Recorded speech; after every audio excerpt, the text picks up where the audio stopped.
एक मां ने बंटवारे की गलती कर दी। नाम सुषमा था।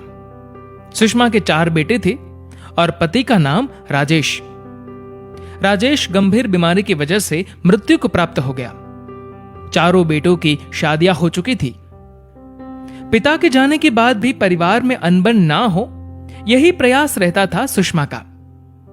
लेकिन एक दिन सुषमा ने सोचा कि यदि मुझे कुछ हो गया तो यह जमीन और संपत्ति के लिए चारों बेटों में झगड़ा हो गया तो। इस विचार के साथ रात भर नींद नहीं आई। इसीलिए एक रविवार को चारों बेटों और बहुओं को बुलाकर दिल पर पत्थर रखकर बंटवारे का ऐलान कर दिया।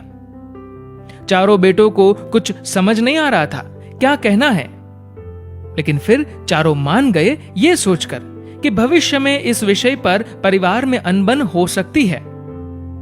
बंटवारे के 1 महीने तक तो सब ठीक था, लेकिन फिर धीरे धीरे सभी का प्रेम सुषमा के प्रति कम होता जा रहा था। बंटवारे के बाद सबने बड़ी बड़ी सोसाइटी में अलग अलग घर ले लिए और अलग अलग ही रहने लगे। एक परिवार के 4 परिवार हो गए। सुषमा यही तो नहीं चाहती थी, इसीलिए तो बंटवारा किया था कि परिवार एक रहे। लेकिन यहां तो सब कुछ उल्टा हो गया। इतना ही नहीं, अब तो ऐसा वक्त आ गया कि बहुएं भी बात बात पर अपनी सास सुषमा को ताना मार देती थी। हद पार तो तब हुई जब एक बेटे ने कह दिया कि मां, कितने दिन और हमारे साथ रहोगी? कुछ दिन दूसरे भाइयों के साथ भी तो रह लो। अर्थात बोझ बन चुकी थी। अब सुषमा अकेली पड़ गई थी। एक दिन गार्डन में टहलते वक्त सुषमा को उसकी एक पुरानी दोस्त मिली, रेखा। कुछ दिनों बाद जब रेखा और सुषमा फिर से मिले तो बैठकर बातें कर रहे थे। एक दूसरे की सुख दुख की बातों के बीच सुषमा की आंखों से आंसू निकल आए। रेखा ने सुषमा से पूछा और सुषमा ने अपना सारा दर्द अपने दोस्त के साथ शेयर कर दिया। कोई और रास्ता भी नहीं था। रेखा सुषमा से पूछती है कि तुम अब क्या चाहती हो? तो सुषमा ने कहा, मैं सिर्फ अपने परिवार का प्यार और परिवार की एकता चाहती हूं। रेखा ने कहा कि मेरे पास एक रास्ता है और तुम्हें मेरे बताए रास्ते पर चलना होगा, तो तुम्हारी दोनों इच्छा पूरी हो सकती है। सुषमा ने बिना कुछ सोचे हां कह दिया। अगले दिन दोनों मिले और रेखा ने सुषमा को एक संदूक दिया।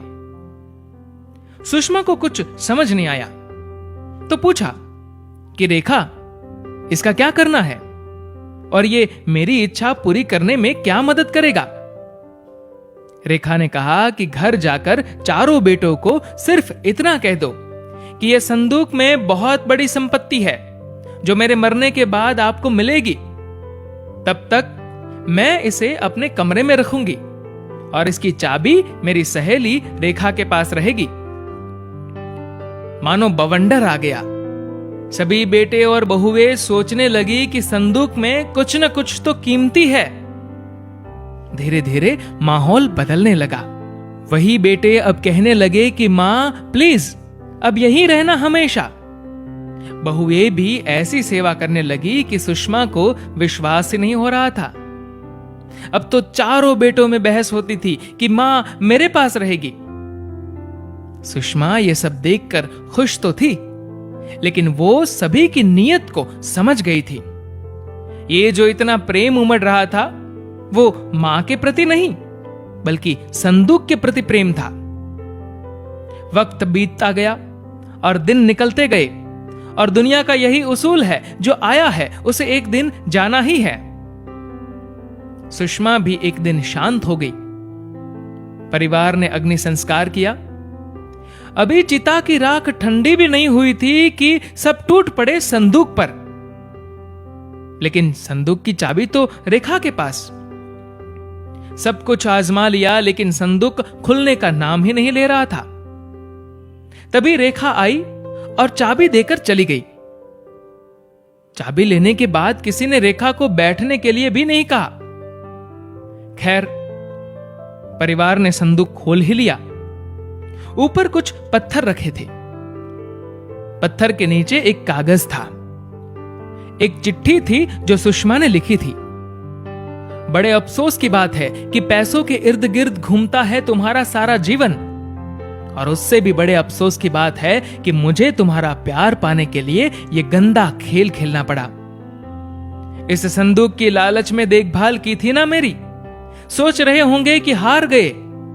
अरे ये आप लोगों की हार नहीं, इस मां की हार है। परिवार ना बट जाए इसलिए बंटवारा किया था। मुझसे अनजाने में गलती हुई थी। अब मैं तो इस दुनिया में नहीं रही, लेकिन यदि मेरी अंतिम इच्छा पूरी करना चाहते हो तो फिर से एक हो जाओ, क्योंकि परिवार की एकता ही मेरी अंतिम इच्छा है। सभी की आंखों में आंसू, सभी ने चिट्ठी को सर पर लगाकर मां से माफी मांगी। आखिरकार सुषमा की इच्छा पूरी हुई, परिवार फिर से एक हुआ। सच ही कहा था सुषमा ने कि इस संदूक में बहुत बड़ी संपत्ति है, वो है परिवार की एकता। दोस्तों, इस वीडियो को लेकर आपकी क्या राय है, नीचे कमेंट करके हमें जरूर बताएगा। और अगर आपको ये वीडियो अच्छा लगा हो तो इस वीडियो को लाइक करेगा और शेयर करेगा। और दोस्तों, ऐसे ही इंस्पिरेशनल वीडियोस के लिए हमारे फेसबुक पेज को फॉलो करिए और हमारे यूट्यूब चैनल को सब्सक्राइब करना मत भूलिएगा। धन्यवाद।